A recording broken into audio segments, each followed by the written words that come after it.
donc ce candidat à la présidentielle qui nous rend visite ce soir.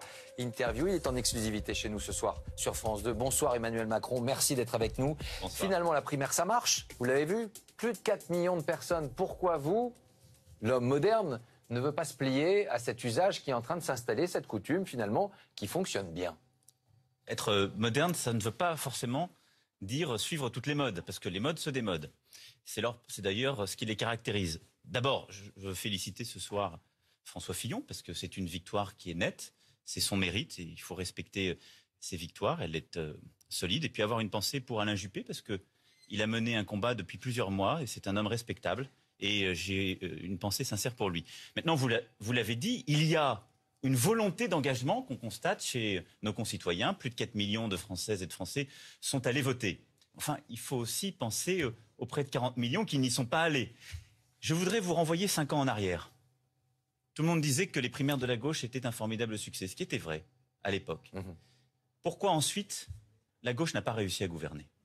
Parce qu'elle a dû réconcilier des irréconciliables sur lesquels la primaire avait jeté un voile pudique. Ou des promesses non tenues? Mais parce que des femmes et des hommes, Arnaud Montebourg était là avant moi, oui. Il s'était rallié à François Hollande, ils n'ont pas la même vision de l'économie, de l'Europe, de beaucoup de choses qui font notre pays aujourd'hui. Ils n'ont pas réussi véritablement à gouverner ensemble. Et vous avez mis en œuvre quoi? Une politique au sein de ce gouvernement qui n'était pas celle que les Français de gauche souhaitaient? Qui était, je l'ai plusieurs fois d'ailleurs dit et assumé, je suis arrivé sur 2 années de ce quinquennat et je n'étais pas conforme à ce que beaucoup de Françaises et de Français de gauche qui avaient voté pour François Hollande attendaient. Et donc je le dis aujourd'hui avec beaucoup de clarté.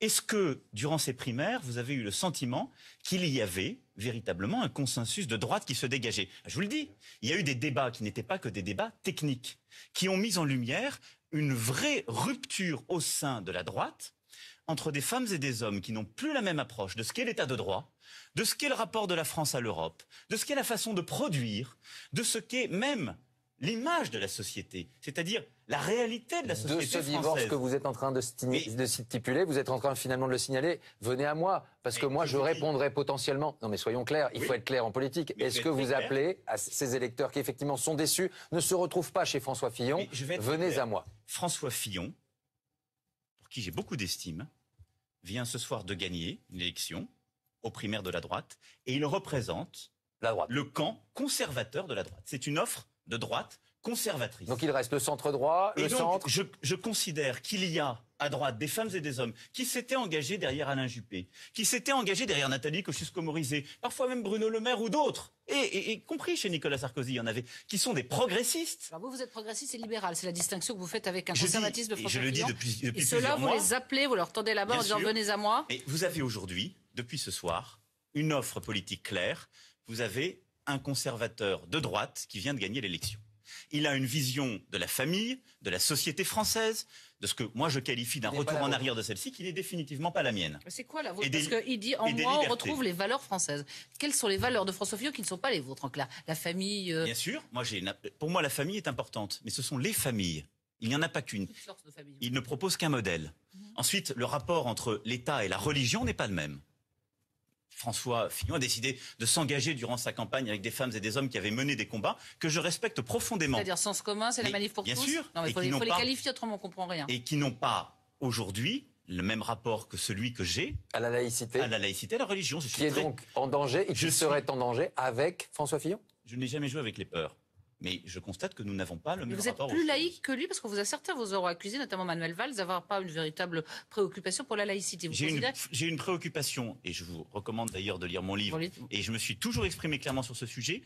Je suis un rigoriste de la laïcité de 1905. Mais je ne fais pas partie de celles et ceux qui enfourchent la laïcité pour mener de nouveaux combats contre un monothéisme. Ce qui est très différent. N'oubliez jamais que la laïcité, ce sont des règles claires. Vous ne considérez pas qu'il y a un problème spécifique avec l'islam? Je considère que l'islam est un sujet aujourd'hui qui étreint notre société, mais qui appelle une réponse pondérée, calme, et qui ne passe pas simplement par des interdits, mais qui passe aussi par un vrai discours de culture, d'éducation, par une capacité à proposer un projet collectif pour emmener tout le monde de l'avant.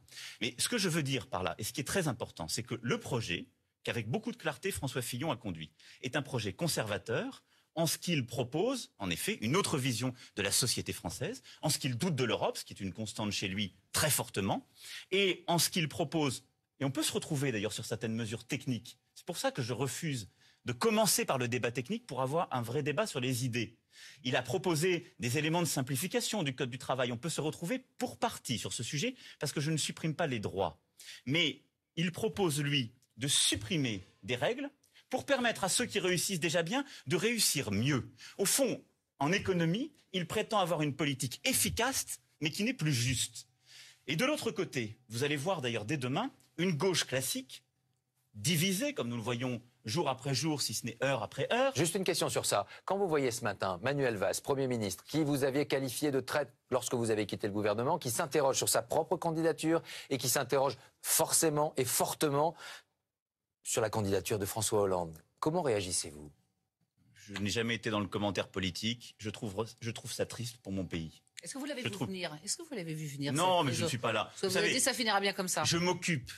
De vous? Non, je m'occupe des préoccupations des Français et des réponses que nous apportons. Est-ce que c'est tenable? On va refaire la même question qu'Arnaud Montebourg, que Laurent a posée. Est-ce que c'est tenable d'avoir, au latin de l'exécutif, y compris pour que le pays marche, d'avoir cette guerre? Bien sûr que non, que ça n'est pas tenable. Vous le savez bien. Ça n'est tellement pas tenable que, pour ma part, lorsque j'ai eu des désaccords, je les ai exprimés, puis j'ai pris mes responsabilités en quittant le gouvernement. Je considère qu'il est même déjà allé trop loin. Quand on est Premier ministre d'un pays dont on dit chaque jour qu'il est dans une situation historiquement grave, on ne tient pas ses propos sur le président de la République. Donc vous lui dites, allez plus loin, sortez du gouvernement. Je ne lui dis rien du tout. C'est à lui de prendre ses responsabilités. Il a sa conscience pour lui, comme on dit dans les personnages de Bernanos. Et le président de la République aura ses propres discussions avec lui. Je suis très heureux de ne pas être pris dans ce jeu pour ma part. J'en reviens au problème vraiment fondamental de notre vie politique. Je vous le disais, vous avez un Front National qui joue avec les peurs et qui, lui, a décidé de ramener la France à avant-hier.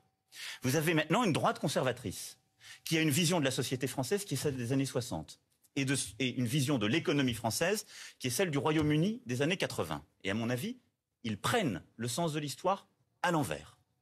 Parce que ce qu'ils proposent, c'est une société conservatrice, ultra-libérale et non libérale, qui détruit aussi des protections et qui a montré ses limites, par exemple, on vient de le voir, en Grande-Bretagne.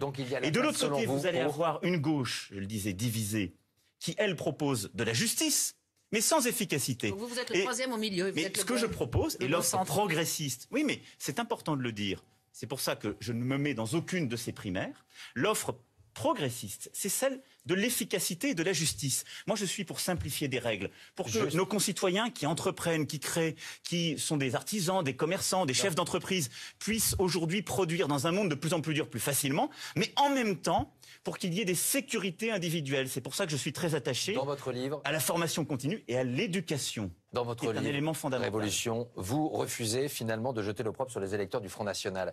Vous leur dites quoi à ces électeurs-là? Ne vous trompez pas, venez à moi, j'ai des choses à écrire avec vous, ou vous les rejetez? Non, je ne rejette pas ces électeurs. Et je vais sur beaucoup de terrains d'ailleurs où le Front National est présent. C'est un message assez clair. Oui. Vous allez sur beaucoup de terrains où le parti Front National est présent, parce que je lutte contre ce parti qui, en tout, propose l'inverse. Vous vous trompez, la France ira encore plus mal? Non, je ne fais pas de morale. Si je puis m'exprimer ainsi aux électeurs. On a fait trop de morale pendant des années avec le Front National. Je pense que oui, et c'est inefficace. Donc il faut expliquer le monde dans lequel on vit. Je leur dis, on vous propose un repli sur soi. On propose de sortir la France de l'Europe et de la zone euro et de la mondialisation. Or, regardez-vous.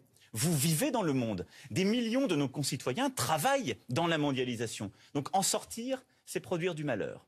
On vous propose des choses qui sont intenables. Et point à point, je vais les débusquer. À ceux qui diront que vous êtes populiste, en n'étant ni de droite ni de gauche, en appelant finalement... Je suis et de droite et de gauche. Je rassemble toutes les Françaises et les Français qui se retrouvent dans ce projet progressiste. Je veux faire rentrer mon pays dans le 21e siècle. Et ce que je dis à beaucoup de nos concitoyens qui sont tentés par le Front National, je comprends votre colère.